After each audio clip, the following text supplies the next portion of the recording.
Hello everyone! Ayan, welcome back to my FB page and YouTube channel. Ayan. Good morning! So, ang gagawin naman natin ngayon is maglinis tayo ng isda. Magbi-video muna tayo habang wala pa sila amo, no? Hindi pa nagising. Kasi mamaya, busy na naman. So, ito, hindi na tayo makapag-video. So, itong isda na to mga sis, ito yung parang tinatawag natin na espada. Espada ba ang tawag? Ewan ko kung anong tawag sa inyo. Ayan. Ito ang kukunin natin mga sis. Ayan o, ang itim. Sa tiyan to ng isda. Dito, kinukuha nila ng itong lamang loob na to. So, dapat tinisin natin. Para pala, kahit na in-steam siya, yung mga isda dito, kahit in-steam lang at walang katimpla-timpla, walang lasang malangsa. Ayan. Ayaw ko pa naman ng makakain ng malangsa or yung mga kahit anong pagkain tapos nalalangsahan ako, nawawalan ako ng gana. So, ganito pala ang ginagawa dito. Ngayon, dito ko lang nalaman to na ganituhin lang pala paglinis ng isda para mawala ng langsa. So, ayan. Ganito lang kabilis. Kuha tayo ng lagayan. Kuha tayo ng lagayan. So, ayan, nakakuha na ako ng lagayan. Ito yung pang raw food nila. Dito mga sis, ewan ko lang kung sa ibang employer ha, pero dito kasi sa akin, yung employer ko, napakasilan sa mga lagayan, like, yung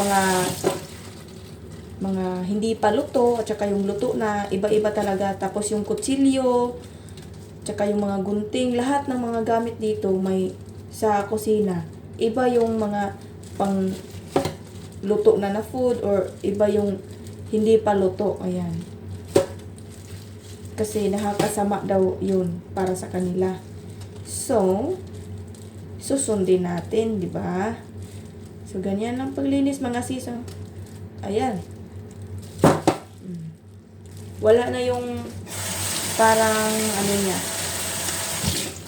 Yung pinaka tiyan niya.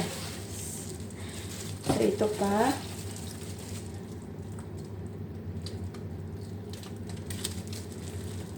Ang ayaw ko lang dito na pagkain mga sis, yung yung steamed chicken nila. Kahit anong gagawin ko, maaamoy ko pa rin. Tsaka yung malalasahan ko pa rin talagang langsa mga sis. Kaya minsan, kasi nakakahiya din kasi tumanggi. Baka sabihin nila, ayaw ko. Tsaka pinipilit ko naman yung sarili ko mga sis kainin. Minsan lang talaga, hindi ko talaga bet yung mga langsa-langsa na yan. So, nahirapan akong lumunok. Hindi ko talaga like yung nila, yung steamed chicken. Pero kinakain ko rin.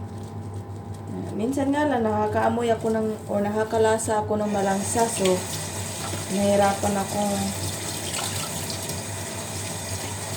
ito naman, tikman natin ito mamaya mga sis. Itong mga nilinisan ko ngayon, like gulay, saka itong isda. Ayan, pang dinner namin yan mga sis. Dapat yung mga lulutuin sa dinner, ma-prepare ko na in the morning. Para mamaya, easy-easy na lang, no? Wala nang hugas-hugas pa, wala nang linis pa ng isda. Ayan. Yan ang tinuturo sa akin ng amo ko dito.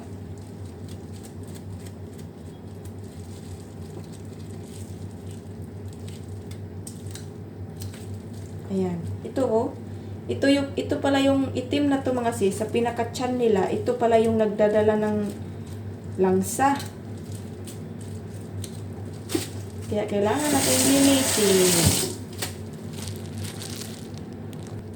So, So, ito na mga sis, tapos na akong maglinis. Ayan, iwawash din natin siya na pinakalas na wash.